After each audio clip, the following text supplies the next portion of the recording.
Yeah. Yeah. So, all right. So we're going to get into the book, and today we are reading "Facing the Dawn" by Cynthia Ruchti.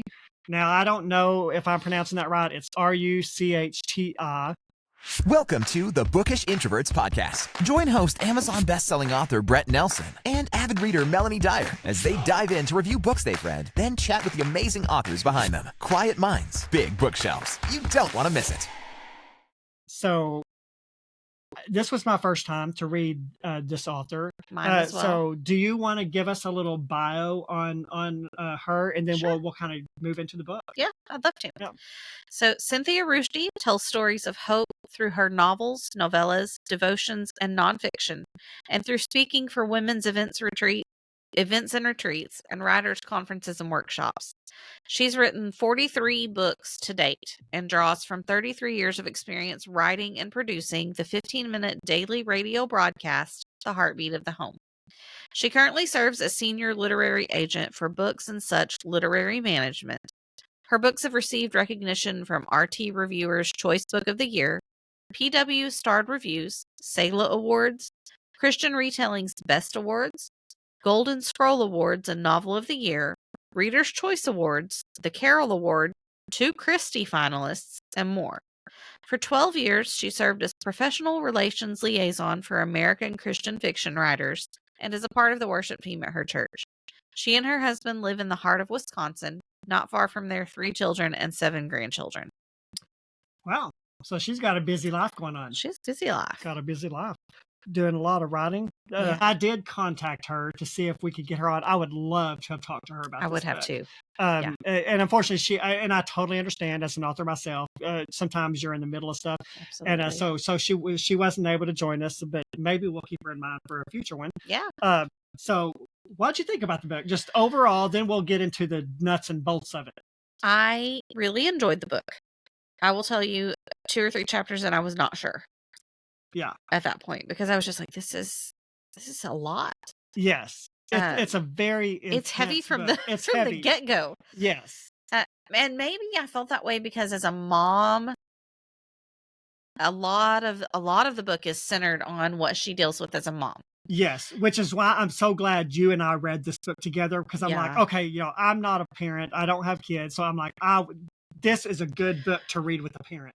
I think so. If you can, because it is a very heavy book. Now, that said, though, I think anybody will benefit from this. Oh, absolutely. Yeah. Because as the further I got into it and you really start to dig into the themes of the book and how she handles them, it is a beautiful look at really kind of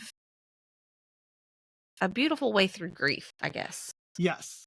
And I gotta be honest, when I read, I didn't realize this book was going to delve heavily into grief. I'm not one that reaches for books about grief. Yeah, and I don't really mind sad books, but like if I had known this was the book that dealt really heavily into grief, I don't know that I would. Oh, you might have picked something different. Yeah, I might not have picked it. Yeah, and I'm totally glad we did because sometimes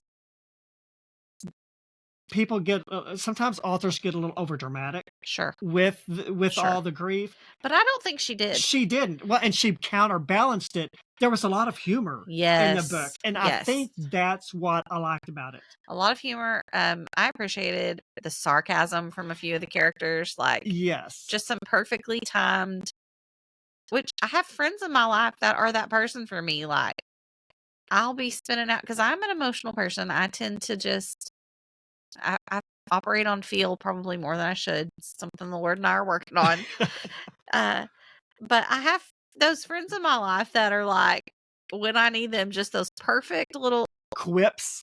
Yes. And it's like, okay, I needed that. I needed that grounding to pull me back in. Yeah. And she does that very beautifully throughout the course of the book. And again, she does it in a way that it's not annoying because you can tell when an author's trying too hard to be funny. She felt very organic. Like nothing in this felt forced to me, or like I tend to, I guess, picture all of it happening in my head when I read. Do you do that? You?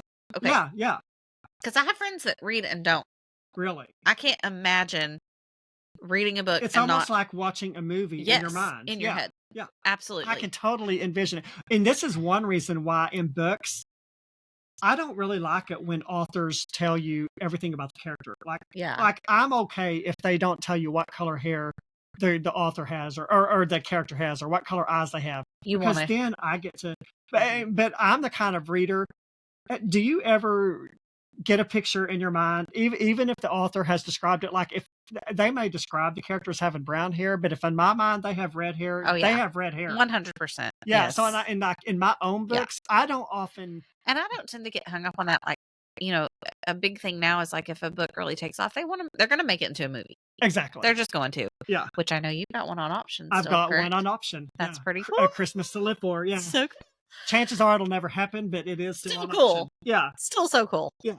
So I don't even care. Like, people get all bent out of shape if they see a movie that's on a book that they love about how they changed this or they changed that recently, which I've never read any of the books, but I did sort of for a minute. This might not be something we want to share. I don't know.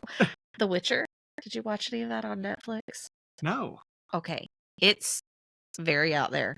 Okay. And from a believer standpoint, like I only made it through a little bit because there were a lot of things I was just like, I'm not sure. Disturbed your I started to get very uncomfortable. Yeah. But it has a huge like cult following of kind of popular culture. It started as a video game, I think, actually. Oh. Or maybe it was books that then became a video game and now has become a movie, is maybe how that went. Yeah.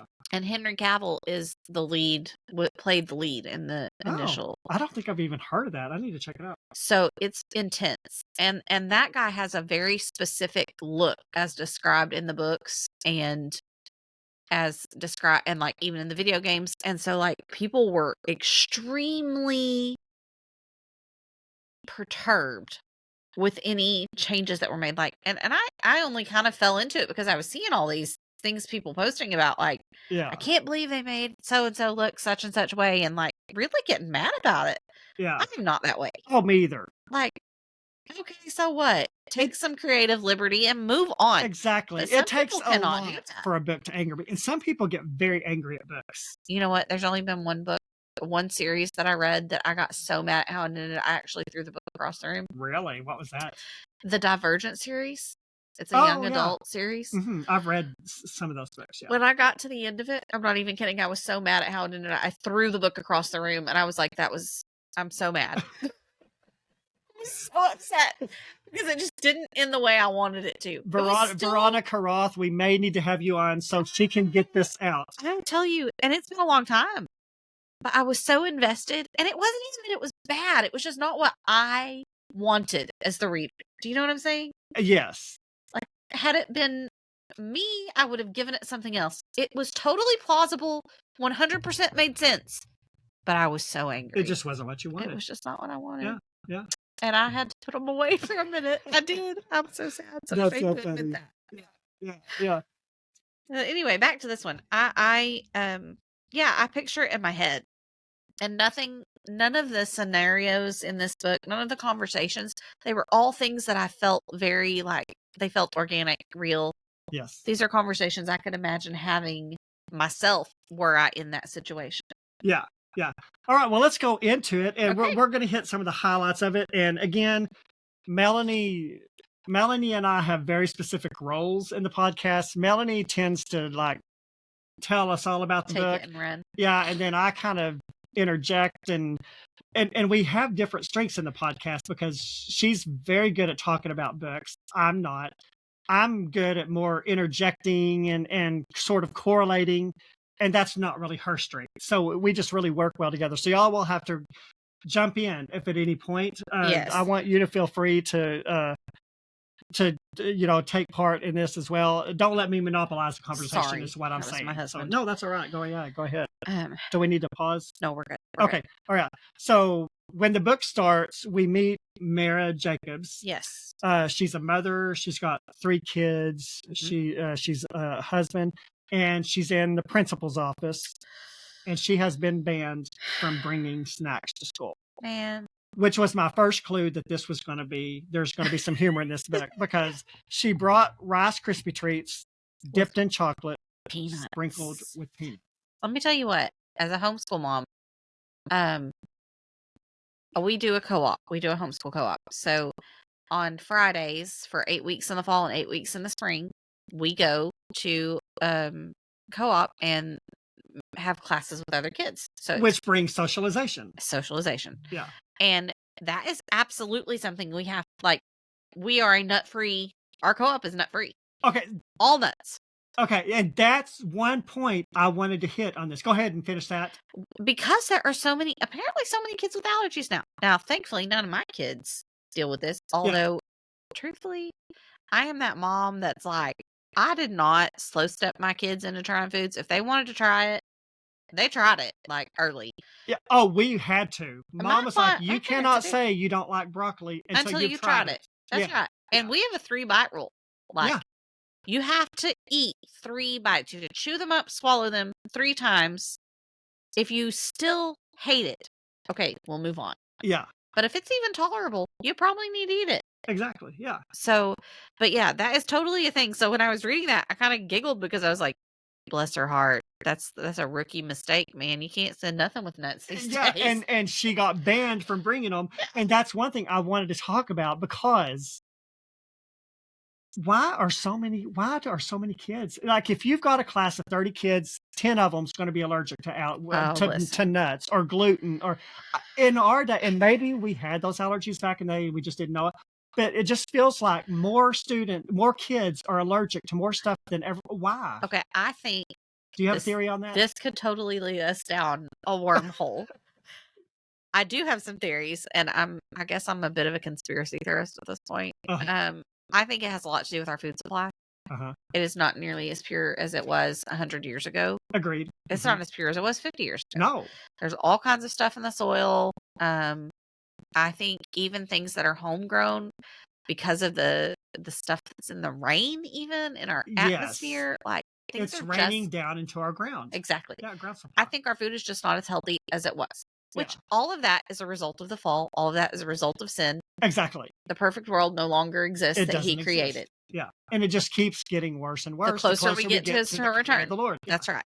So, overarching, I think that's why.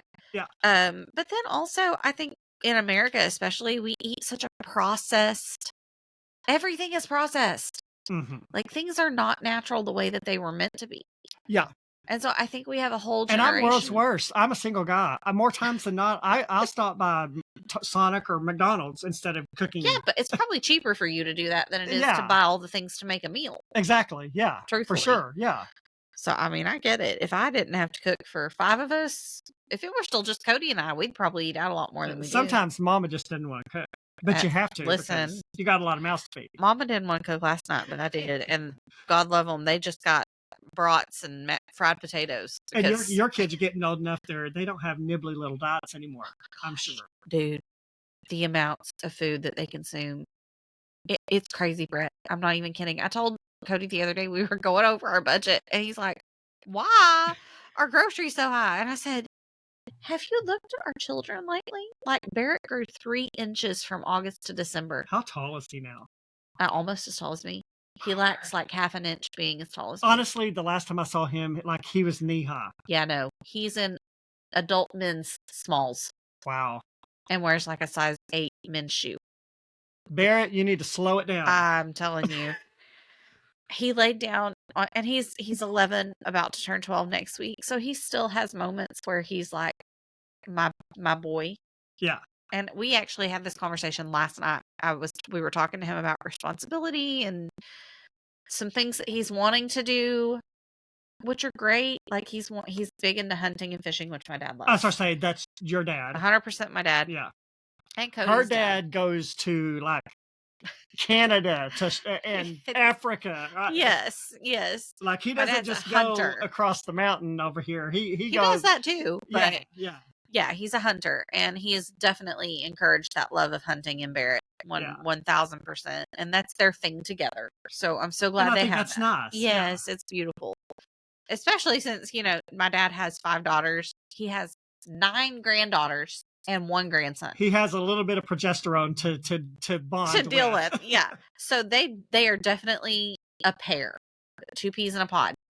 But Barrett wants to he's got beagle dogs that he wants to take out and he wants to let them run and hunt rabbits. And so, but he wants to take a shotgun with him. I'm like, baby, you're not even 12 yet. And Mama's just not comfortable sending you out there with the gun. Letting you take a firearm out by yourself yet. Like, when you're a few more years older, you've done all your hunter education and your safety, and I'm confident that you can handle whatever comes your way, then that's a different story. But we're just not quite there yet. Maybe when you're 30, we'll talk about it. Yeah.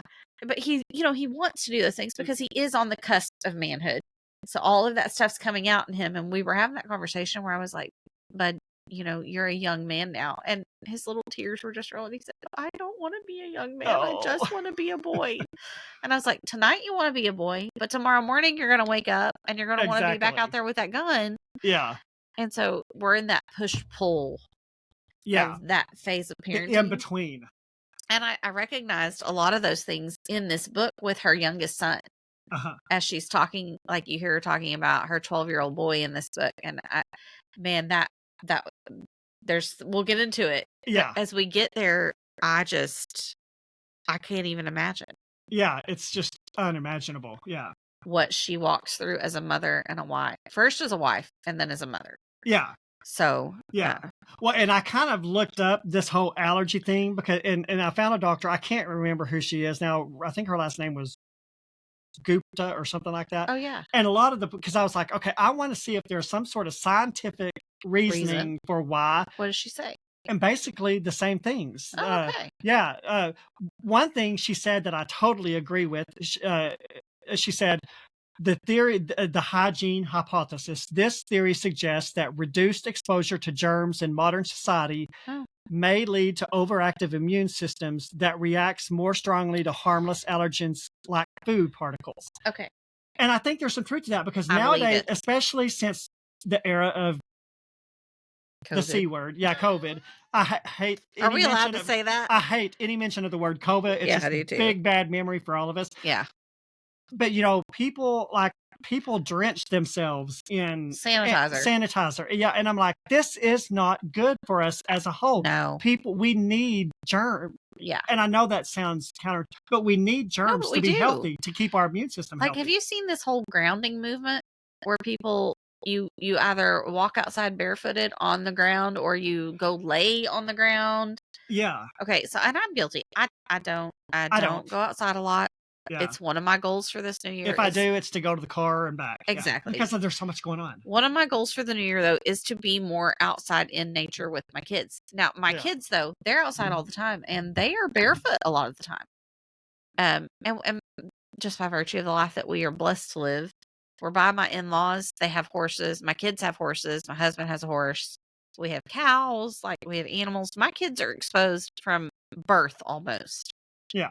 I mean, when Barrett was 6 weeks old and I went back to work, he was in a pack and play in my mother's barn, my mother-in-law's barn, while she was doing stalls with a kitten. There was a kitten that crawled in there with him. So he was exposed literally at 6 weeks old, starting then, to different types of potential allergens.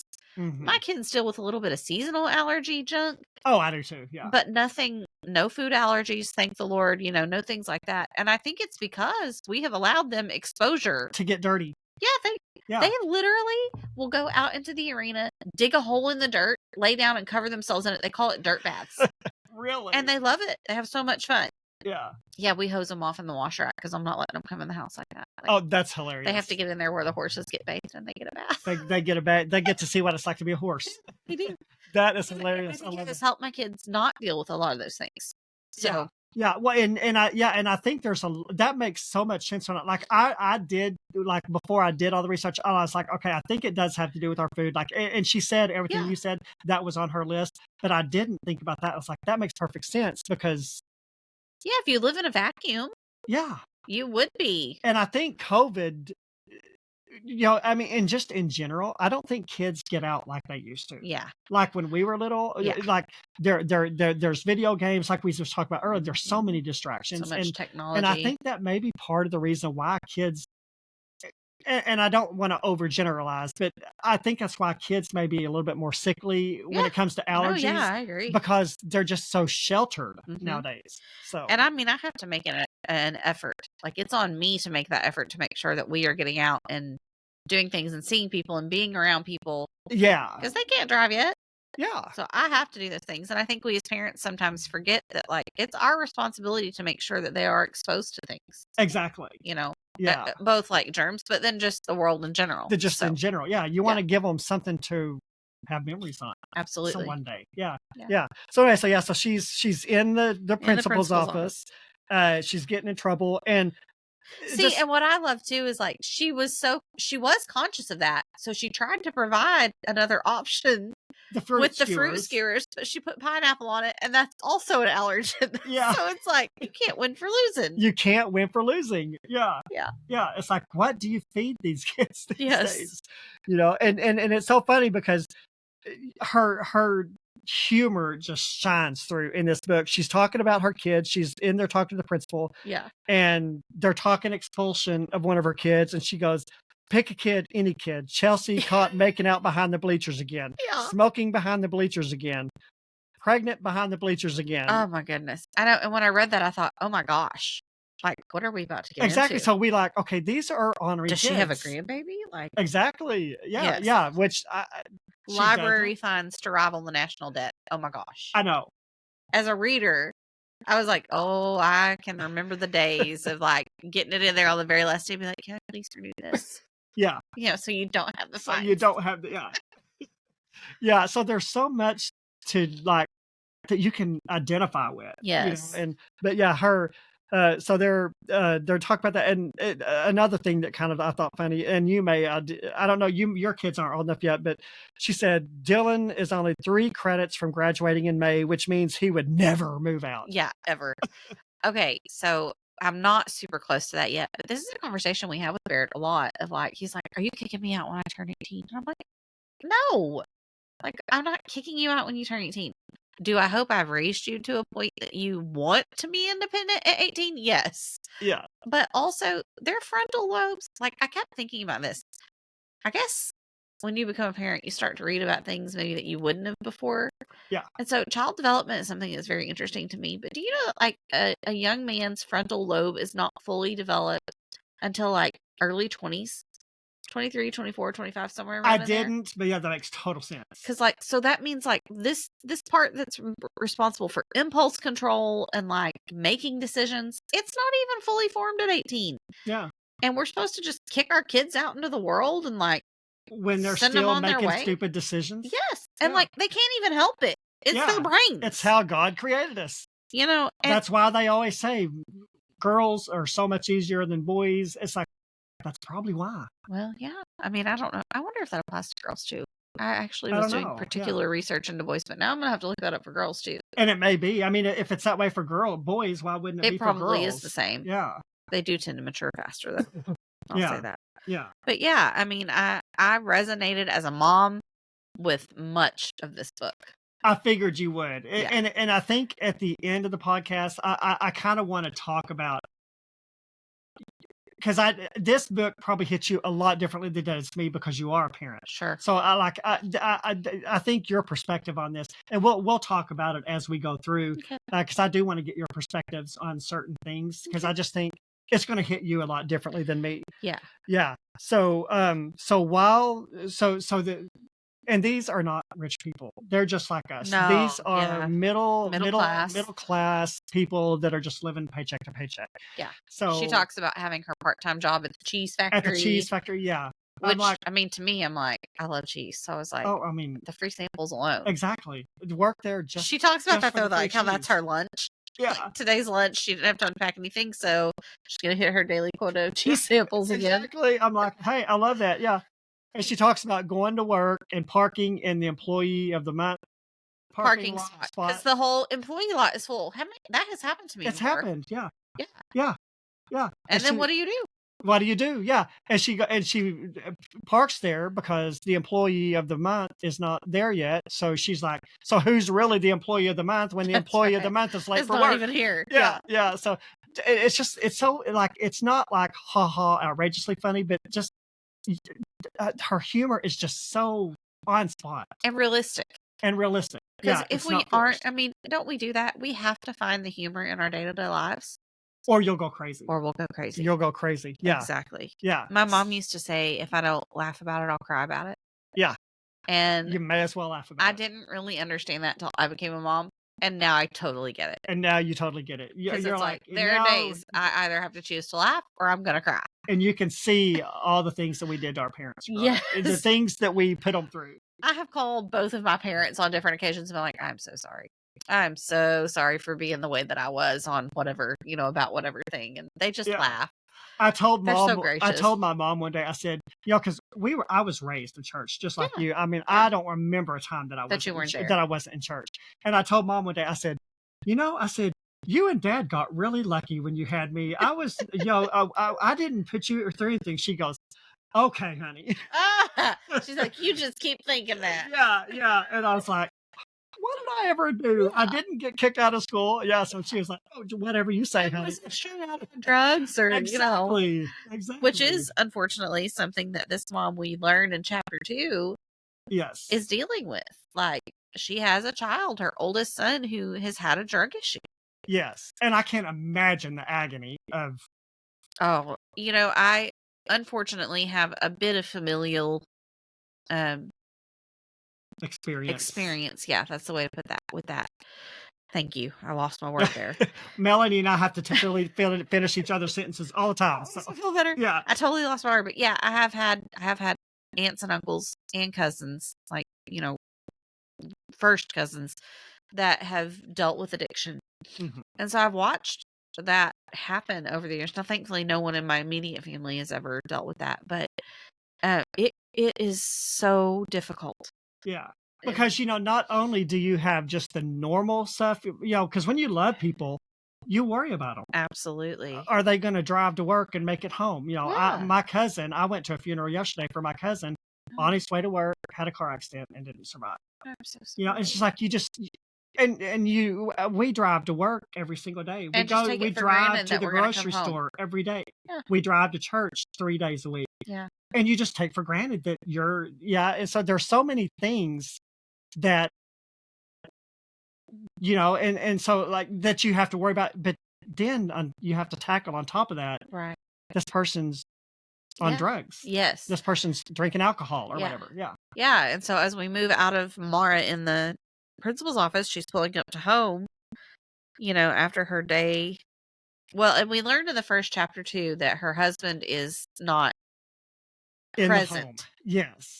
Yeah. They're not divorced. They're not separated. Tell them what the situation with him is. So Mara is holding down this part-time job to make up where her husband's salary lacks. And we find that he is in Africa, in Uganda, digging wells for, clean water for these people. Which is a very noble cause. Very noble cause. And, again, because we've been raised in church, you and I both have heard many missionaries over the years speak about the desperate need for these things. We know that it's a legitimate cause. Yeah, over here, we're worried if the air conditioner's not cool enough. Over there, they just need a fresh, cool, clean drink of water. Yeah, sometimes. Somewhere they can get water that's not going to make them sick.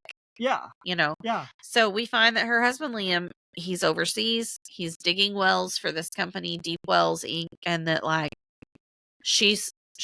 you very much immediately get the feel of like she wants to be supportive, but she's also dealing with some resentment of being left at home to handle all of the things. And that's something I want to get your perspective on as a wife.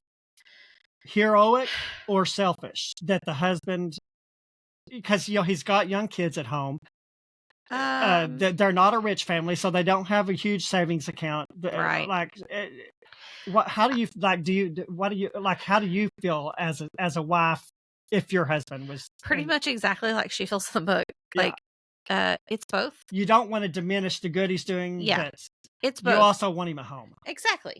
Like, I don't know any woman who loves her husband who doesn't want to be with them, right, on a regular basis. And even me, like, my husband leaves for work about 6 or 7 in the morning most days, and he's home around 5 most evenings. But he's coming home at the end of the day. But I know he's coming home at the end of the day. And frankly, there are days that I am like chomping at the bit when he walks in the door just for some adult interaction, because it's been me home Yeah. with my kids all day. Yeah. So, and that was different, I think, too, when you're working, like, because I'm no longer in the office getting that interaction with adults Yes. throughout the day. Yes. I require that a lot more now. And I told him the other day, I was like, I know you think I'm a needy, crazy person right now because I just, as soon as you come home, I want to talk your ears off. I need somebody that's over the age of 12. Yes. So but as a wife, I think, yes, and it's clear the way that Miss Ruchti writes it, like, she admires him and loves him and wants to support his dream, but she's weighed down. Yes. And it is a lot. I mean, having to pay the bills every month by yourself, having to bring all the money, and he is sending money home. She's just making up where there's lack. And that just naturally happens from time to time, I think, in any family. Yeah. But there's a lot that she's dealing with, and it's something Cody and I have really talked a lot about over the last 6 months or so, has been the mental load that wives carry that a lot of times husbands don't. Yeah. Especially when you have children in the mix. Yeah. Because let's be honest, when you're a kid, sometimes no matter how much they love dad, mom's the one they want. Yeah. I mean, and in general, that's what you find. Not every family is this way. No. But in most of the 2-parent families that I know, mom is the primary caregiver for the children, right? And mom is kind of the one that handles all of the decision making for the family. Right or wrong. Yeah, from the family calendar to meal planning, just the day in, day out. And a lot of women are doing that on top of holding down jobs. Yeah. I did it for a lot of years. You did it for a long time. Yeah. Thankfully, the Lord has blessed us, and I'm in a position now that my home is my job now. But in today's environment, your kids are going to be better for it, I think. Oh, I hope so. Yeah. I pray daily that they will, and that I know He put us in this season for a reason, and that the Lord has a grand design in all of it. Yeah. So my prayer, though, is that I'm teaching them well, how to steward a home, and frankly, I'm learning a lot more about how to steward my home well, because being you're there more. all the time. Yeah. Because it was so easy. I mean, a lot of things slid. I let a lot of things slide before, just because I did not have time. That you only have so many hours in a day. And Mara feels that pressure a lot in the book, I think, of like, for what sure. now? How am I going to deal with this on top of, like, she talks about home repairs that need to be done and all these things that a husband typically would have handled, but because he is overseas doing this really noble work, have been let slide. Yeah. Have kind of been let go. And it's not that she doesn't have pride in their home or want to take care of it, but like, where do you fit that in when you're also meeting with your child's probation officer? Exactly. Yeah. Or walking a daughter through an unplanned pregnancy. Yeah.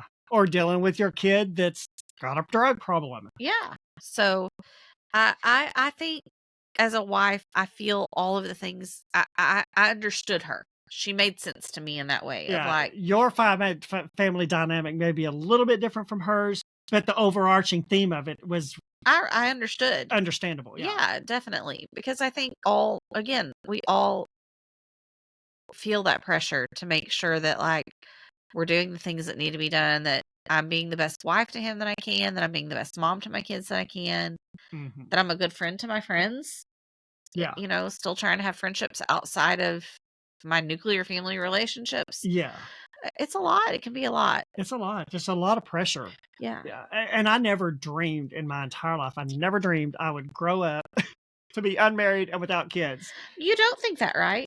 So is that something that you would still like to see happen in your life at this stage? Yeah. Well, ish. Yeah. I mean, yeah. You'd be open to it. I would be open to it. I'm not really actively looking for it anymore. Right. But I'm also of the frame of mind, I don't know that I would want to bring kids into this world that we're in right now. That's a fair point. Like Cody and I, when we found out we were expecting our most recent baby, she was the other two, we were kind of like, we knew we wanted to have them pretty close together. They were planned, so to speak. This third baby was very much a surprise to us and to our children, and the Lord planned her, but we did not. Yeah. And so I definitely had some moments of that of just like, things are so unstable and uncertain in our world today.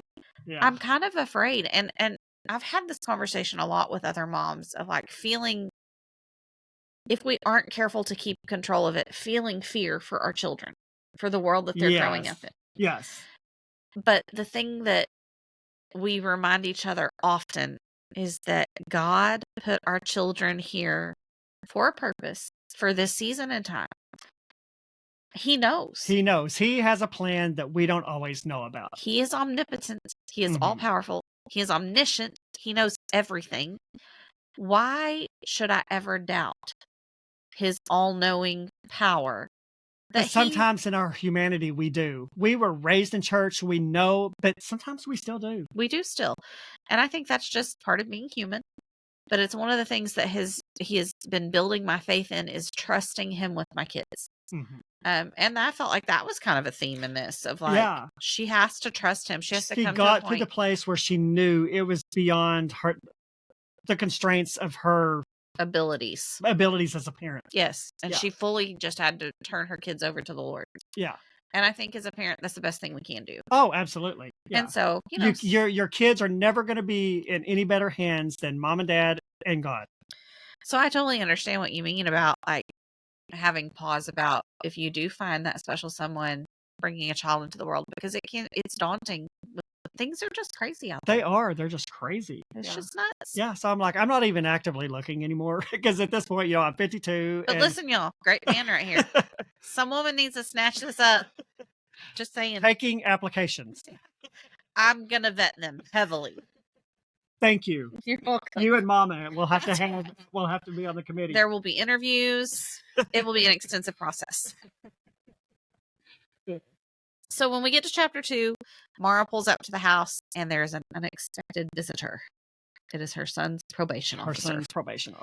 And I think part of the thing that resonated with me too on that was where the probation officer is like, "Oh, Miss Jacobs, thank you for not like making a special effort to like clean the house up or anything." So many people just try to pretend that they're picture I'm perfect. so glad to see a house that's not Pinterest worthy. I actually wrote that down. I was like, okay, that's almost like a slam, but it's hilarious. It was so funny. I mean, that tells you indirectly just what kind of life they're like. She's hanging on. She's just like by a thread. I mean, how many times do you walk in there and be like, I just cleaned the house. Why is there a pair of socks on the living room floor? Listen, real talk. Do you know what I'm doing when I get home this afternoon? What? Laundry and dishes. Yeah. Again. Yeah. For the 50th time. Yeah. Mira is so relatable, and I'm not even a parent, and I can see it. Exactly. Yeah. So, and then like when she has to go back to work at the cheese factory after the probation officer leaves, and that's when she gets the ticket for parking she gets a ticket for parking in the wrong spot. Yeah. I gotta tell you, I got a ticket at work. No. Yes. Yeah. I work at a university, and I got a ticket. Well, I got a new car, and I forgot to go to the office to get like the registrar or whatever. Yeah. I forgot to go to the parking office and get a car, and they're very strict. Are you EFS? Yeah. Okay. Yeah. And so they are very strict. And I've worked there for years, and like I'm in my 13th year there now. Oh, wow. So I went out and got the ticket. I was like, oh man, I got to work, and I made a note. Okay, I need to go over there. Note. Yeah, but I got busy with work and forgot. Well, so I went over, and Chief, he's like the chief. He's like the campus police, and the parking office is affiliated with the campus police. Sure. So I went over there, and I was like, Chief, you're not going to believe what happened. He said, what? And I said, I got a ticket. And he goes, a ticket? And I said, yes, I got a new car, and I forgot to come and get a ticket. He goes, oh, he said, well, I guess you won't do that again, will you? And I just kind of was like, played. And I said, I need you to take care of this for me because I'm not paying the ticket. Did he? Yeah. Oh, good. Yeah. I'm so glad. Yeah. He said, yeah, give me that. You're not paying that ticket. He said, but go in there and I said, that's what I'm here for. Yeah. Yeah. So even that was so relatable because she got a ticket at work. Yes. Yeah. Also, though, come on, if you have an employee lot, make sure you have enough parking spots for employees. Exactly. Yeah. So our co-op is at Church of Christ, which is just right across from on Waldron. Oh, okay. Yeah. And so we have, and I guess they lease out part of their lot to students to park in. Yes. And so we have parking placards that we have to put in our cars on co-op days. And there's only a certain section of the lot that we're allowed to park in because of students. Yeah. That's interesting. Yeah. So Mara gets home, or no, she's still at work. She's still at work when she gets a phone call. And this is where the book it takes its first nosedive into wow. Okay. Didn't see that coming. And it was so fast. Yeah. It happened really quickly in the book. Like we're only in the second chapter. Yeah. She gets word that Liam, her husband, has drowned in Africa in a canoe accident in the river. The phone call do we not? Like, that's the worst phone call you could ever get, I think. I literally have had that thought of like, what would you even do? How would you even? And the way that I appreciated how Miss Ruchti wrote this, because did you notice she did it like in little sections? It wasn't even like one full on long paragraph. There were divisions within it where it was within almost the like chapter. Trains of thought. Yeah. I feel like that is how I would be. Mm-hmm. Very much. Like it totally read organic and authentic to me. Yes. Because of how she wrote it. Mm-hmm. Like Mara at one point is watching this squirrel that had it died? The squirrel died, or I don't even remember anything about a squirrel. Hang on, you don't remember that? Because it was so. I just remember being like, "Oh my gosh!" Hang on, I gotta find this because I was very. So and we do get like one phone call with Liam before he dies. They have one phone call in the book. And you can tell, like, he loves her, he loves the kids, but he's also very distracted with his current project and, like, well, and he's also using, not only is he digging wells, and you don't really notice the impact he's having down there until later in the book. Exactly. But he's also using it as a ministry because he's interacting with the people down there, and they're Christian people. And I really liked, what I really liked about this book is that these were Christian people. Yes. But they were they weren't holier than thou. No. I'm perfect. Sometimes that's one of the things I don't like about Christian fiction is that people are depicted too perfect. Yes. These people were. She's just real. They were just messy Christian people. You know, they didn't walk around trying to get everybody saved. They didn't walk around quoting scriptures to everyone. Yes. It was just a very subtle look into Christian people's lives. Yes. Okay, so the part that it was a raven, and there was a squirrel that had died that somebody had hit there in the parking lot, and she watched that raven. I remember that now. Yeah. Take the squirrel's heart and fly off with it. And it just, like, I thought it was such a poignant moment of, like, because Mara gets sick as she watches that. Yeah. And I thought, man, that's how it would be. Like, the things that you normally would pay no attention to in that moment when you're receiving news like that, you're going to remember the tiniest, most minute, you're probably strangest details of things. Yeah. So I appreciated that she wrote that in. Yeah. Because you are hyper aware. Yeah. Well, it's almost like she's received this news and she's seeing almost like an Animal Kingdom representation of what she's happened. Gone through. Yeah. Yes. Yeah. Exactly. Yeah. Yeah. And so then we kind of move into she's to tell her kids. Which, how do you do that? So the only thing, I've been very blessed. I still have most of my grandparents. I've lost one, but she had been so sick for so long that honestly, when she went on to be with Jesus, I couldn't even be sad. Yeah. Because I was just so happy that she was whole. Exactly. And so, I mean, I miss her. And but it's a lot easier too when you know where she is. Absolutely. Yeah. So much peace. Yeah. But I still have, 3 of my 4 grandparents living. And so I have been very blessed in that I've not lost a lot of people super close to me.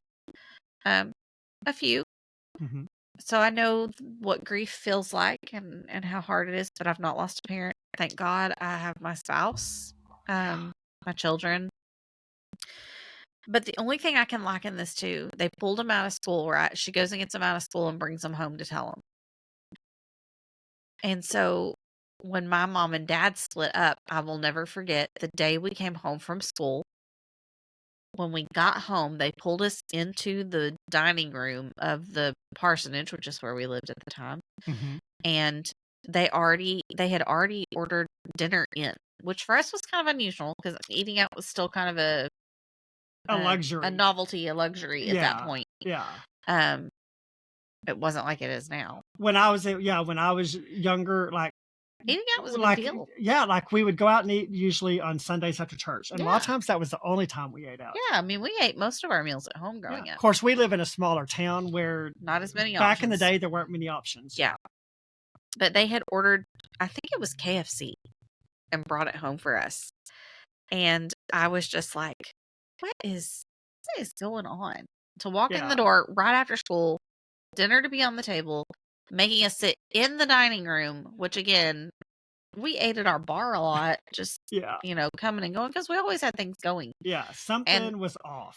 I knew something was off. Immediately, my spidey senses were just like, something's happening. And that was when my parents chose to break the news to us about their divorce. So, which is its own form of grief that you have to walk through. Oh, for sure. And so, I kind of, like, when she pulled him out and they were like, why are you pulling? I was like, oh, every kid knows. It's never a good thing. Yeah. Like, you just know. Yeah. And you definitely kind of get that. certain clues when you just know something's up. Yeah. So I resonated with that, and I was like, yeah, these kids, they know, that something's terrible. And even one of the kids says, the youngest one, you didn't have to pull us out of school.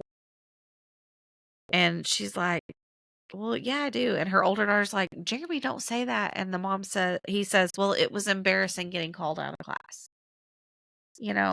Like, because typically if you get called out of class as a kid, it's not for something good. Yeah, you're in trouble for something. Right. And so in his mind, I'm sure before he knew what was going on, that's what he was thinking, like, he's embarrassed. Well, and again, these you get the sense that these kids are not troubled but these are kind of struggling. These are kids that are kind of ornery. They're struggling. And I think a lot of that becomes clear. Like, as you read, you realize they're acting out because they miss their dad. They want attention. And I think they all thought maybe if they acted out enough, dad would come home. Yeah. Because they don't understand probably all of the reasons why he felt like he had to go. Yeah. It would be hard to understand. And we learn as the book progresses, Miss Ruchti sort of digs in, and you get to see the impact it has on their lives. Yes. Yes. Yeah, so I thought she did that very well. It was very believable. And just sad. I mean, I just sat there and I was sad with him. Yeah. I just was sad with her. But I did love that you kind of, because you wonder, are these going to be these kind of kids that are like going to keep being hard on mom and making life hard for her? Or are they is that foundation that they have in Christ going to be what pulls them together? And it is. Yes. And I was so thankful for that. Because sometimes grief or hard times in life, even if it's because it can have many different effects on you. It can soften you or it can harden you. Yes. Wasn't it Eleanor Roosevelt that talks about how you never know how strong a woman is until you put her in boiling water, like a tea bag? Like a tea bag. And that's true. But conversely, I've heard it's probably a cliche, but the same water, boiling water that softens the potato, hardens the egg. Yes. And so I think we have to decide. And a lot of that, I think, is based on our own life experiences, the things that we've gone through, how we respond. Yes, for sure. Yeah. Are we the potato or the egg? Are we the potato or the egg? That's a good analogy. Yeah. I try to. I don't know who came up with that, but that's very good. It is a good one. Yeah, that's a good one. So to whoever, props. Kudos. Yeah. We'd give you credit if we knew your name. We knew who you were, we would give you credit. I want to be a potato, not an egg. For sure. Yeah. Yeah. And so then this is where we kind of first hear of her forever friend Ashley. This chapter is where we learn about Ashley, and that Ashley was also widowed several years before. Yes. And so that's the person immediately Mara thinks of, that she should reach out and connect to. Yes, and they've kind of Drifted apart. And that's another thing that I had flagged for us to talk about at some point during the book. I love, like, you've got a forever friend. I've got a forever friend, and there's a difference between a forever friend and just sort of a passing friend, or somebody that's not they're your friend, because you can go months and not talk to them, and it's like no time has ever passed. And Well, and I mean, you and I wouldn't say we've been the closest of friends, but I've always considered you a friend. Absolutely. But we hadn't seen each other in a long time. It's been a long time. Brett didn't even know I had a third baby. I didn't. To be fair, I don't post her on social media as much as I did the other two. And that's a smart thing, especially these days. But, we had a lot of catching up to do, but we picked right back up. We did. Yeah. And it's comfortable and easy. Yeah. And I appreciate that the Lord brings friends along. Not that I care about you any less for not talking all the time. Yeah. But that we are able to just pick back up and move back into comfortable friendship that's easy and exactly and be there for one another. Yeah. But with Jack, I mean, Jack and I have had those seasons where just through seasons of life, we weren't as close in physical proximity to one another. We lived states apart at different times. Which was kind of what happened with Ashley. And then Ashley at some point moved to Arizona. Yeah. I think it was. From Wisconsin. Yeah. So that degree of separation, that's a lot. You always have the best of intentions, but sometimes, and the same thing happened to me. I was born and raised here, but we moved to Oklahoma City for a little while when Dad got a job down there, and you have the best of intentions of keeping up with everyone behind, but you get down there and it just. And you make new friends, and life goes on, and Of course, I never have had friends down there as good as I have down here. But it does happen. And so she thinks of Ashley, but then she automatically feels guilty because she feels like she wasn't there for her enough when her husband passed. Yes. But the beautiful thing about forever friends is that you don't keep score. Exactly. And I loved that in their relationship. Like, you don't see Ashley saying, no, I'm not going to be here for you in this season because you weren't there for me the way that I needed you. She actually tells her at one point, you were exactly, for the distance that was between us, the times that you did reach out were exactly what I needed when I needed it. Exactly. And the Lord in all his sovereignty knows that. He knows exactly what each one needs. And that's actually a biblical principle, because the Bible says, I think it's in Corinthians, true love doesn't keep, I can't remember the exact wording. It doesn't keep score. Yes. And this book is a perfect representation of that, because these women, even though they've drifted apart a little, they know that they love each other. They know that they're always there for each other if they need each other. And it's just a beautiful story. Ashley also, I think their relationship is my favorite part of this book. Mine too. Easily. Like, yes, I love to see Mara's relationship with her children restored, to see each of them restored, to the Lord themselves, and pursuing their things. That's great. And you actually get to see sort of the culmination of new friendships popping up, because Chelsea, her daughter, is dating this boy, and she sort of becomes acquainted with his dad. And so you kind of get to see a new support system popping up for her. Develop. Yeah. I love all of those, but my favorite relationship in the book is between Mara and Ashley. Yeah. Because I have that. Like, Mara's not afraid to tell her, no, I don't want to do that. But Ashley's also not afraid to say, I don't care if you want to do it. You need it. So here's what we're going to do. Yeah. Because Jack does that for me at times. And conversely, there have been times I've had to say, no, Jack, this is what you need to do. Yeah. Well, and part of the thing about the book, they like, and only sometimes your best friend does or says things that only your best friend can get away with doing or saying. There are absolutely things Jacqueline has said to me that no one else on earth could say to me. And the Lord knows that. Yeah. And it's funny. She and I have talked about this a lot recently. We met when my family moved here from Arkansas. We moved from Central Arkansas when I was in 6th grade. And she was the first friend I made. We were both in 6th grade. We joke a lot that we both had awful hair. I had terrible hair. My mom had cut it really short. And I had bangs, and she permed it. And oh my Oh, gosh, Brett, I'll have to find pictures. you still to have show you. trauma? It's so bad. Yeah. So bad. But we joke a lot about our awful hair in the 6th grade, but how the Lord knew that these 2 girls, we had not a whole lot in common. We both loved to read. Mhm. And we were both considered smart. Mhm. So we had a lot of the same classes. But she and I and another young lady who was Pentecostal holiness of all things, Ah. you know, skirts, long hair, no makeup.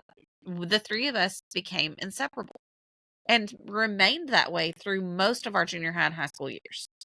And Kara now lives off, and we don't see or speak to her as often, but we still feel very knit to her. You would be there if you knew she needed Absolutely, something. 100%.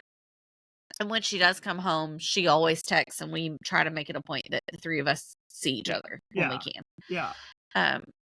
So it hasn't happened as nearly as often as I would like. But Jack just lives in, so I see her and talk to her on a weekly. I talk to her on a weekly basis, and now she's going to do co-op with me this semester, so I'm going to get to see her. Oh, good. Yeah. Every week, and I'm so excited about that.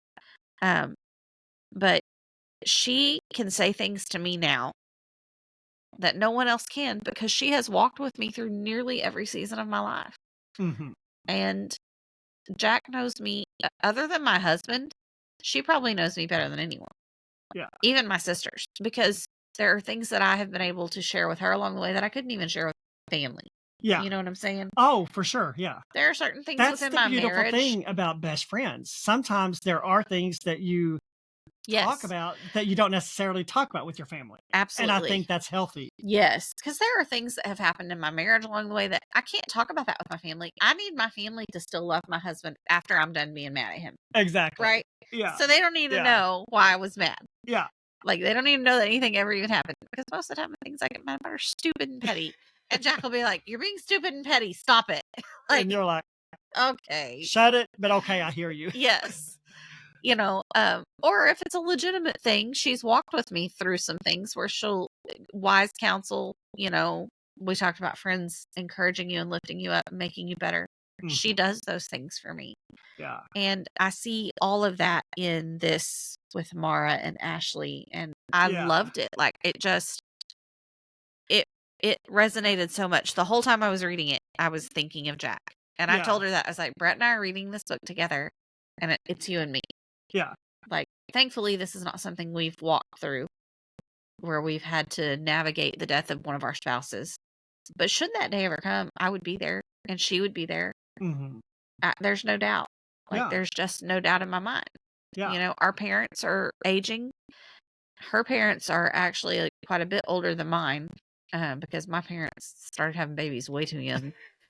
But her parents were older parents when she was born. And so her mother, you know, is in her 70s. Her father's in his late 60s. And that's one of the conversations we've had recently of like, someday we're going to navigate that together. God forbid I dread that day. Yeah. You know, I always say I hope the Lord comes back and spares us from any of that. Right? I mean, selfishly, we do hope that we don't have to walk those roads.